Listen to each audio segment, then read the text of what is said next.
In today's lecture, we are going to discuss about criminal appeal.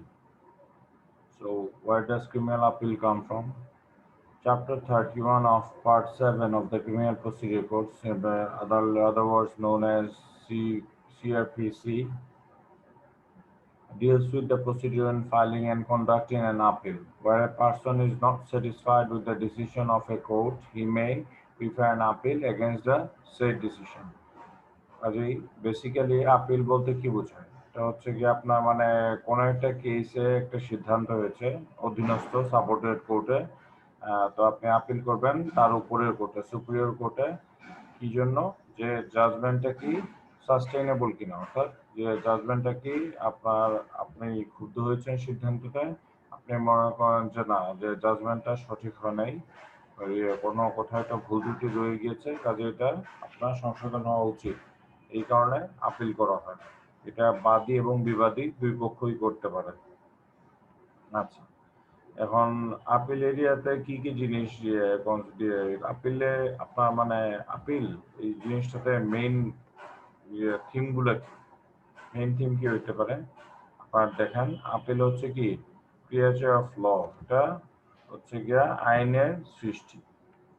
এটা হচ্ছে গিয়ে একটা সাবস্টেন্সিভ রাইট। হ্যাঁ, এটা আপনার একটা সাবস্টেন্সিভ রাইট, এটা হচ্ছে গিয়ে শুধুমাত্র পদ্ধতিগত একটা মানে ম্যাটার, এটা বলাটা ভুল, বরঞ্চ এটা আপনার একটা সাবস্টেন্সিভ রাইট। আর এখানে হচ্ছে গিয়ে আপনার মানে এটা কোনো অন্তর্নিহিত রাইট নাই, আপিলে ইনহেরেন্ট রাইট নাই আপিলের জন্য। আর আপিল হচ্ছে কি একটা রিকোয়েস্ট, আপনার অনুরোধ একটা হায়ার কোর্টের, যে একটা রিভিউ নেওয়া, যে লোয়ার কোর্টের যে সিদ্ধান্ত আছে সেটার উপর একটা রিভিউ নেওয়া, সেটাই হচ্ছে আপিল। সেকশন 404 থেকে 431 পর্যন্ত ক্রিমিনাল প্রসিডিউরের ক্রিমিনাল প্রসিডিউর অ্যাক্ট 1908-এ আপনার কিছু পদ্ধতি বলা আছে, যে আপনার মানে এছাড়াও মানে এই যে 404 থেকে 431 সিআরপিসি ছাড়াও আরো বিভিন্ন অসংখ্য আইন রয়েছে, আপনারা সবাই জানেন। এটা হচ্ছে কি আপনার সাইবার ক্রাইম, তারপরে নারী ও শিশুদের নির্যাতন দমন আইন, দ্রুত বিচার আইন, তো বিভিন্ন ধরনের স্পেশাল আইন রয়েছে। তো সেগুলোর জন্য হচ্ছে কি আপনার কি বলে আপনার মানে আপিলের ব্যবস্থা রয়েছে। তো আপনার মানে ট্রায়াল কোর্টের এগেইনস্ট আপিল করা যায়। আচ্ছা, এগুলো কিছু আইনের প্রভিশন গুলো আমরা মেনশন করে নিই আপনাদের বোঝার সুবিধার্থে। একটা হচ্ছে গিয়া কি স্পেশাল পাওয়ার অ্যাক্ট 1974, যেটা আমরা আপিল কোর্টে চেক করার বিধানগুলো দেওয়া হচ্ছে ওই আইনের 30 ধারায়। তারপরে নারী ও শিশু নির্যাতন দমন আইন 2000, যেটা 2003 সালে সংশোধনে এসেছে। সেটা হচ্ছে গিয়া আপিলের সেকশন হচ্ছে গিয়া আপনার মানে 28-এ দেওয়া আছে ওই আইনের। তারপরে অফেন্সেস আন্ডার আর্মস অ্যাক্ট, এটা হচ্ছে গিয়ে আপিলের ধারা হচ্ছে 30-এ বলা আছে। দ্রুত বিচার ট্রাইব্যুনাল আইন 2002 এটা। তারপরে হচ্ছে সেকশন 14। তারপরে এসিড অপরাধ দমন আইন 2002, এটা সেকশন 26-এ আপিলের কথা বলা আছে, যে না কিভাবে আপিল দায়ের করতে হবে। আচ্ছা, তারপরে রয়ে গেছে narcotics control act, dowry prohibition act মানে যৌতুক নিবারণ আইন 1980, ড্রাগস অ্যাক্ট 1920। এইগুলো হচ্ছে আপনার প্রত্যেকটাতে আপিলের ধারা আলাদাভাবে দেওয়া আছে। যাই হোক, কিন্তু এই এই আইনগুলোতে কি বলে আপনার মানে আপিলের যে নারকোটিক্স, তারপরে দৌড়ি, তারপরে ড্রাগস অ্যাক্ট, এগুলোতে হচ্ছে গিয়া আলাদা কোনো সেকশন দেওয়া নেই, এগুলো মনে রাখবেন ক্রিমিনাল প্রসিডিউরের ধারাগুলি ফলো করা হয়।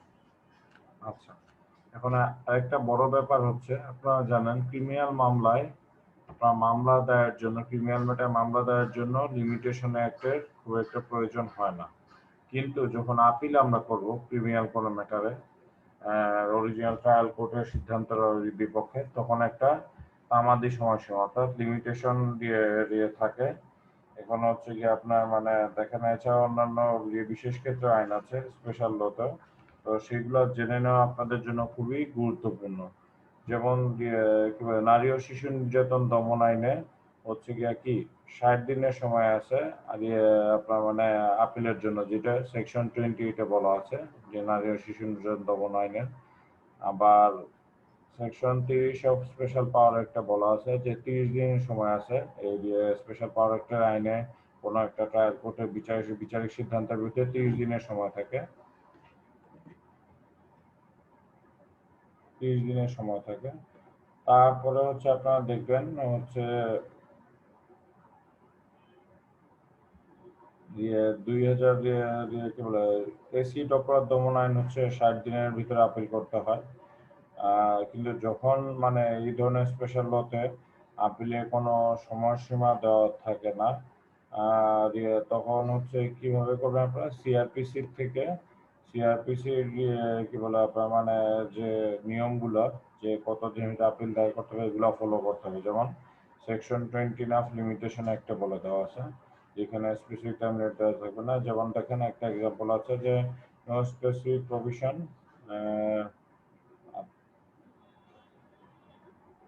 আপনার কি বলে আপনার such appeal filed the following the provision limitation act as well as CRPC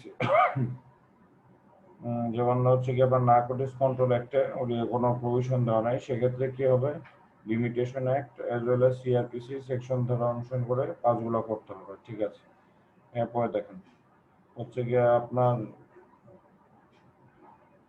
এই যে এখানে যে টেবিলটা দেওয়া আছে এগুলো আপনাদের খুব ভালোভাবে মনে রাখতে হবে। টেবিলে আপনার মানে দেখেন কি কি বলা আছে যে আপিল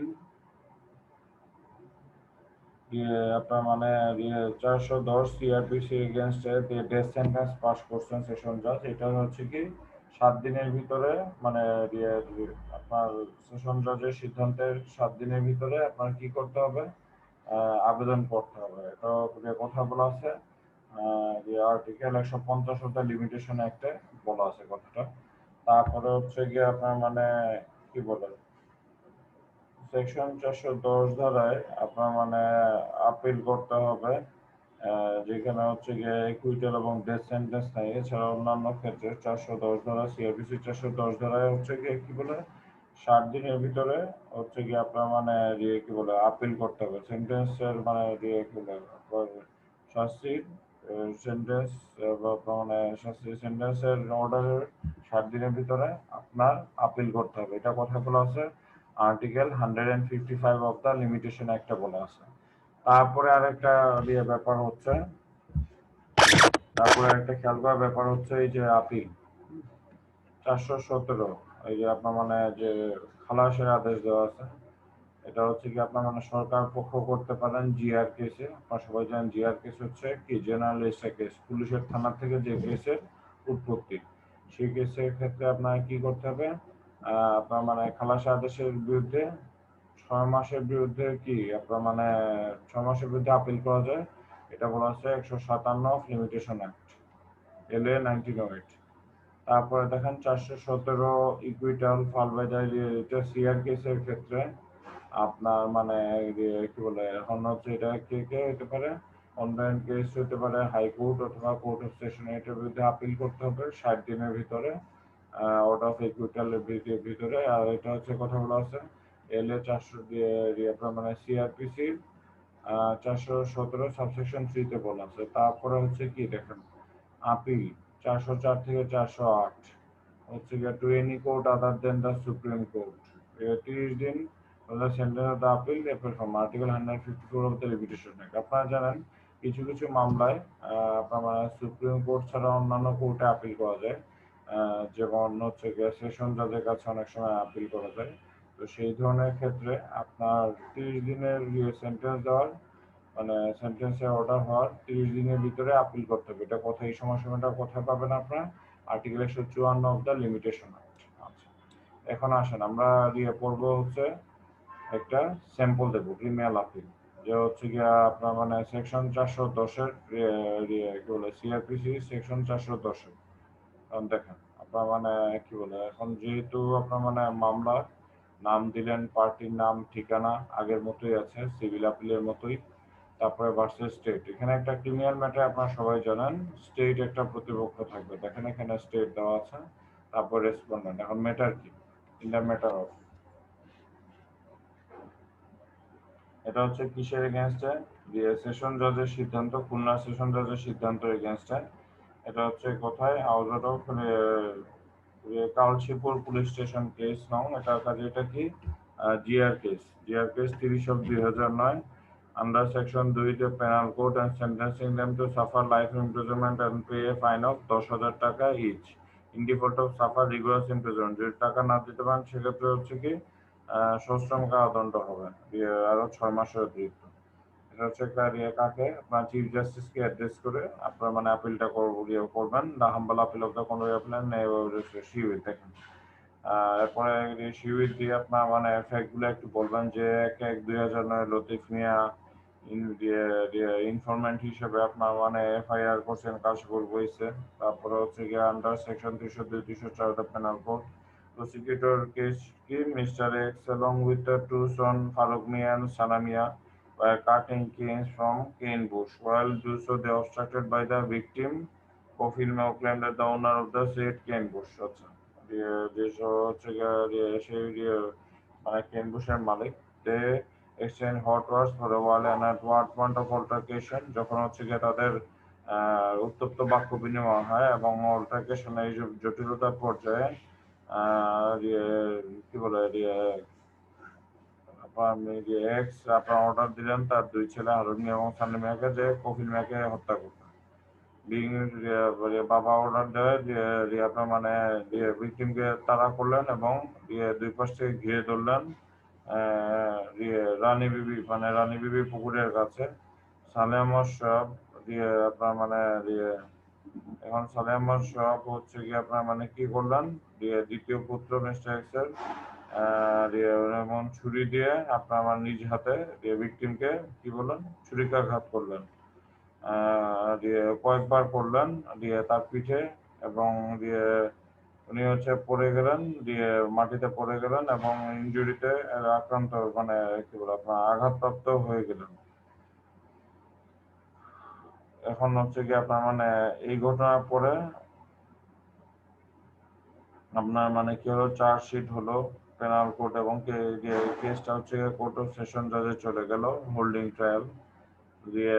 তারপরে ট্রায়াল কোর্টের প্রসিডিউর গুলা দেখেন ফ্রেম চার্জ হয়ে গেছে সেকশন 302-304-এ। Defence pleaded not guilty to the charge and claim to be tried. At that time trial prosecution examined 6 witnesses in the case and the defense examined none। তাহলে হচ্ছে কি আপনার মানে কি বলে ডিফেন্সের কোনো সাক্ষী ছিল না, যেখানে প্রসিকিউশন 6 জন সাক্ষী নিয়ে মামলা করছেন। আর ডিফেন্সের কেস শর্ট হচ্ছে এফআইআর তুলে এখন আমাদের বিবাদের দাবি হচ্ছে যে এফআইআর হচ্ছে গিয়া যে ফার্স্ট ইনফরমেশন রিপোর্ট এটা হচ্ছে পুরোপুরি মিথ্যা এবং সাজানো এবং এটা হচ্ছে মিথ্যাভাবে তাকে আপনার পূর্বসূত্র যে তাকে ফাঁসানো হয়েছে। কিন্তু এই ট্রায়ালের শেষে সেশন জাজ কি সিদ্ধান্ত নিলেন যে অভিযুক্তকে উনি দোষী সাব্যস্ত করলেন under section 302-304 of the 302-34 of the penal কোডে 1860 এবং convicted them for the under sentence them suffer life imprisonment and also to pay fine of 10,000 টাকা default of suffer regular printer মানে সশ্রম কারাদণ্ড হবে 6 মাসের মতো।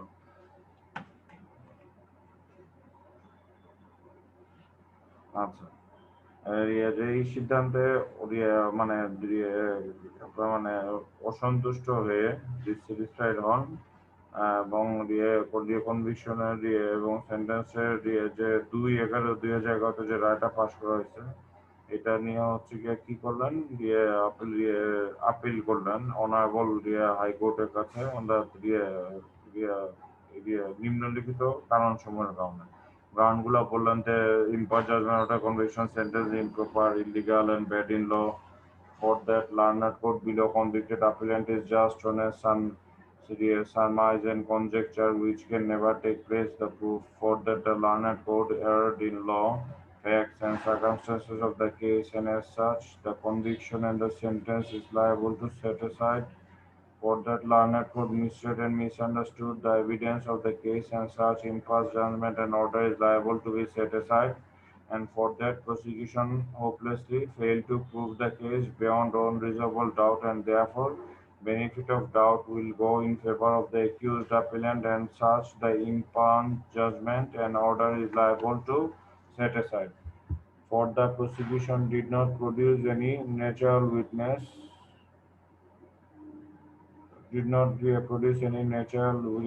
witness, and the evidence of them are closely related to each other, and they are very much interested in the prosecution case. As such, imposed conviction sentence is liable to be set aside.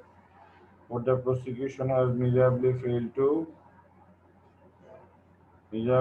to prove the date, time, and place of occurrence, and such the impugned judgment and order, conviction, and sentence is liable to be set aside.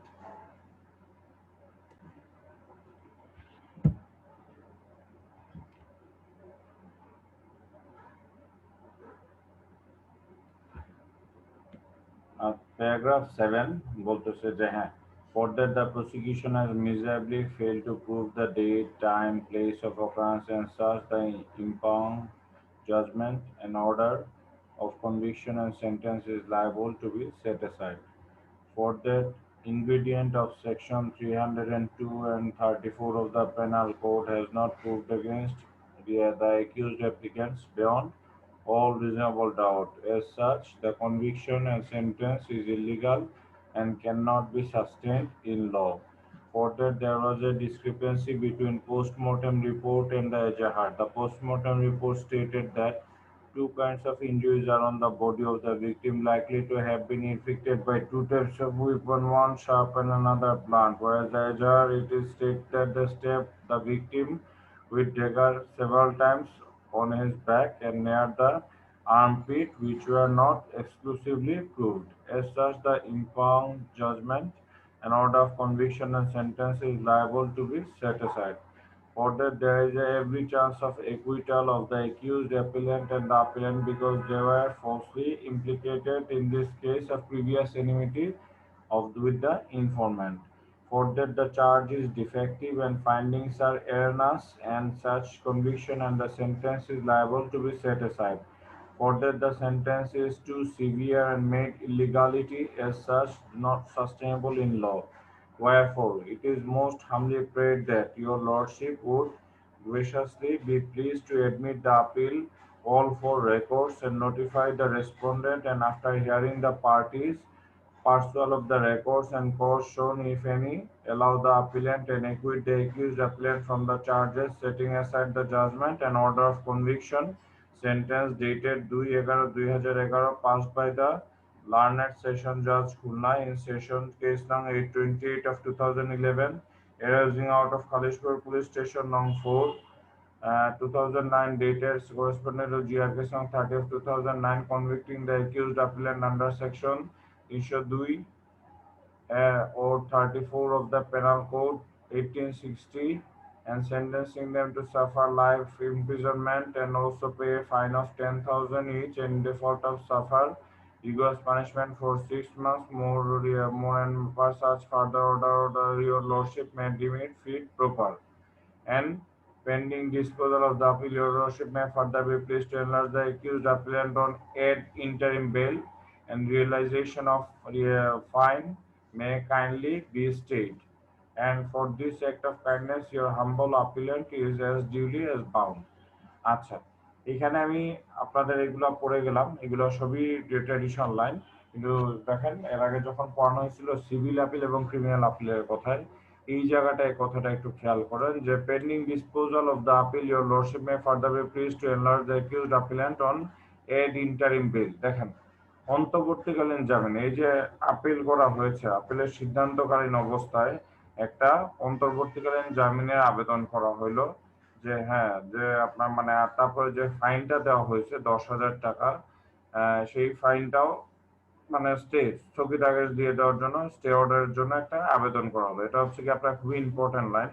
আপনি দেখেন একই সঙ্গে appeal করতেছেন আর অন্তর্বর্তীকালীন জামিন, মানে appeal শুনানি পর্যন্ত মানে হচ্ছে কি আপনার জামিনে একটা আবেদন করে রাখলেন আপনার এই যে আপিলেন্টের জন্য আবেদন আপিলকারীর জন্য। এটা হচ্ছে কি খুবই ইম্পর্টেন্ট ক্রিটিক্যাল লাইন, এটা আপনারা সবাই খেয়াল রাখবেন এবং মনে রাখবেন।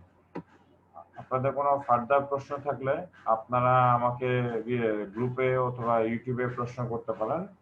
তো আজকের এই হাইকোর্টের আপিলের কেসটা এই পর্যন্তই শেষ করছি। পরবর্তী ক্লাসটা নির্ধারিত সময়ে আপলোড করে দেওয়া হবে।